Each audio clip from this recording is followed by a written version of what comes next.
Hey everyone, welcome back to the channel. I'm Cassie from Good Food and today I'm going to show you how to make a delicious Christmas cake with a twist. It's rippled with salted caramel and has a few other surprising ingredients in there too. If you're looking for something a little different from your traditional Christmas cake this year, keep watching. So let's talk about the ingredients. First, we've got some butter for that lovely rich taste. Now, we're using unsalted butter here so that we can control the level of salt ourselves, and I'm going to use some nice flaky sea salt for that. Christmas cakes don't always contain nuts, it's very much down to your own personal preference. I'm adding some pecans and hazelnuts here for a little crunch and because I love that earthy, rich flavour that they bring. Now, you'll usually see raisins, sultanas or currants in a Christmas cake recipe, and here we're also going to add some chopped dates, which just add a lovely caramelly tone to this cake. Now, we also need some toffee chunks. Now, these are a little unusual for a Christmas cake, but they'll create some lovely pockets of chewy toffee. Then we just need plain flour, some light brown sugar, ground almonds, eggs, treacle, spiced rum, and then our secret ingredient, which is some dulce de leche caramel. Now, this will just be rippled through the cake batter and create a really rich and indulgent flavour. Now, instead of the classic marzipan and icing to cover the cake, we're going to be making an easy topping using even more nuts. And I've got some hazelnuts, pecans, and some flaked almonds here. And then we just need golden syrup, some more butter, and a little bit of flour. Okay, so let's get started. I've got the oven heating to 160 degrees centigrade, and now we need to prepare the tin. So I've got a 20 centimetre springform cake tin here with nice high sides, so that's really important for making a Christmas cake. And I'm just going to butter the base of the cake tin and then line it with a disc of parchment paper. And then we're going to tie a piece of parchment around the outside, which just comes a couple of centimetres higher than the tin itself. Now, you'll see this step in lots of Christmas cake recipes, and it's there because it helps to protect the cake while it's cooking. Christmas cakes cook for a long time, so you want to prevent them from burning or drying out around the edge, and this extra layer of insulation can really help. So in a bowl, we're going to combine both types of nuts with the dates, sultanas, and toffee pieces. Now we'll just give that a good mix and set it to one side. In another bowl, I'm going to combine the dry ingredients. So that's the flour, the brown sugar, ground almonds, and a good pinch of salt.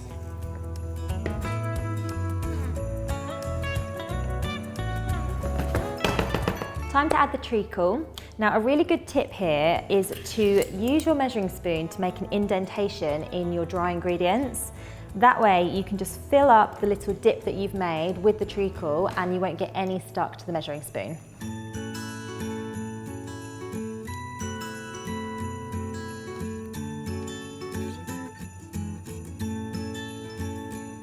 I've got two little eyes in the bowl. Now it's in with the remaining ingredients. So I've got our spiced rum, the softened butter, and the eggs.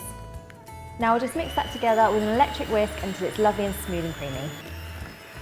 That's really well combined now. You want to make sure there are no lumps of butter in the cake mixture before you add the nuts and fruit.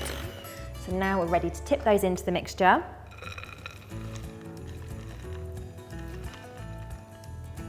And we'll just give that a really good stir.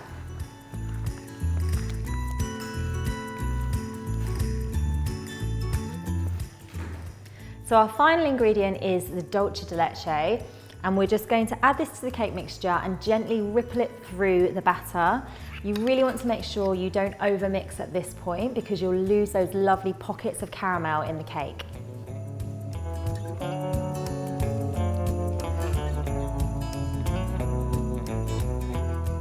I put the cake mixture in the tin, making sure it fills right to the edges and spreading out the surface with my spatula to give us a nice flat top on the cake.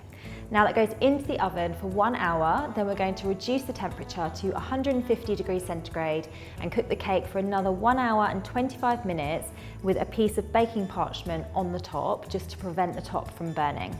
Once it comes out of the oven, you want to check it's cooked, and you can do this by just inserting a metal skewer into the centre of the cake. If there's any wet cake mixture clinging to the skewer, pop it back in the oven for another 10 minutes and then check again. Now set the cake aside, but don't remove it from the tin just yet. I'm going to increase the oven and make the caramel topping. Of course, you can leave the cake to cool at this stage and ice it in a traditional way with marzipan and fondant or royal icing if you prefer, but the nutty topping is really nice if you're looking for something a little bit different. I love marzipan, but I'm not so keen on the icing, so this topping is perfect for me with all of those nutty flavours rather than a really sweet icing. This isn't the type of fruit cake that you can feed with alcohol and mature for a couple of months. Once it's ready, it will keep in a cake tin for 2 weeks. Okay, the cake's cooked. I'm just going to leave it in the tin and set it aside for a few minutes while I make the topping.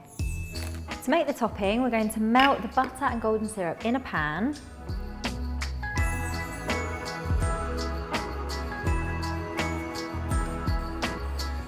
That's melted, so now it's in with the hazelnuts, pecans, flaked almonds, flour, and a good pinch of salt for that salted caramel flavour.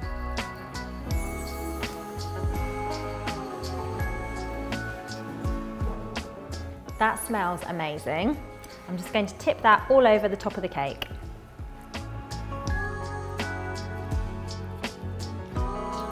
Now that goes back into the oven for another 12 to 15 minutes until it's lovely and golden on top. Wow, that looks and smells amazing. I'm just going to let that cool down completely in the tin before we serve it.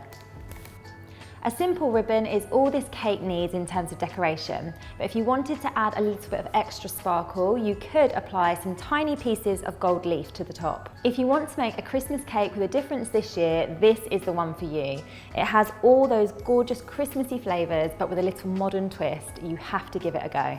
We've got loads more content coming your way. Drop a comment below, and of course, head over to goodfood.com or download our app for all the full recipes. Thanks for watching, I'll see you next time.